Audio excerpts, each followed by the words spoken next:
J'ai le plaisir d'accueillir Raphaël, hein, qui est impatient de parler dans le micro. Raphaël, qu'est-ce que tu viens présenter aux interconnectés? Alors déjà, moi je suis le fondateur et président de QCIT, QCIT qui signifie Quantified Cities. On est une start-up basée à Bordeaux qui a 2 ans et demi maintenant. Et ce qu'on fait en fait, c'est de l'analyse prédictive pour la ville. C'est-à-dire qu'on utilise toutes les données qui sont produites en ville pour définir finalement un modèle digital de la ville auquel on va rajouter des capteurs en temps réel, par exemple des données sur la pollution, le trafic, sur tout ce qui se passe en ville finalement. Et on fait des modèles prédictifs, par exemple de comment les gens vont se déplacer en vélo, comment ils se déplacent en transport en commun, voir est-ce qu'ils sont heureux.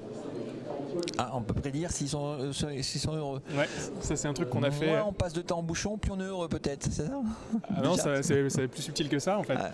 On a par exemple récemment, et on continue d'ailleurs, à travailler avec la mairie de Paris et Cisco sur la place de la Nation, à Paris, puisque la place de la Nation est en train d'être réaménagée comme 7 autres places parisiennes.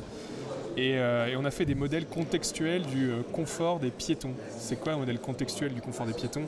C'est qu'on va regarder en fait par exemple le niveau de trafic, le niveau de bruit, est-ce que les gens sont proches de la route, proches des arbres, et à côté de ça on va faire des modèles prédictifs pour savoir s'ils sont stressés, s'ils se sentent en sécurité ou s'ils trouvent que c'est beau même. D'accord, c'est un peu de la big data au service du citoyen, quoi. Exactement. Toutes les données qu'on reçoit de la ville, on en fait quelque chose et vous avez des algorithmes qui traduisent ça en service concret et effectif. Ouais.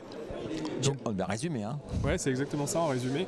Le protocole c'est toujours le même en fait. C'est d'un côté agréger toutes les données contextuelles, c'est-à-dire qui donnent en fait une idée de l'environnement urbain, comment est la ville à un instant T et comment elle était même un petit peu dans le passé, et puis ensuite avoir un phénomène qu'on cherche à prédire. Et ce phénomène, en fait, les modèles qu'on développe, ils fonctionnent avec tout type de phénomène.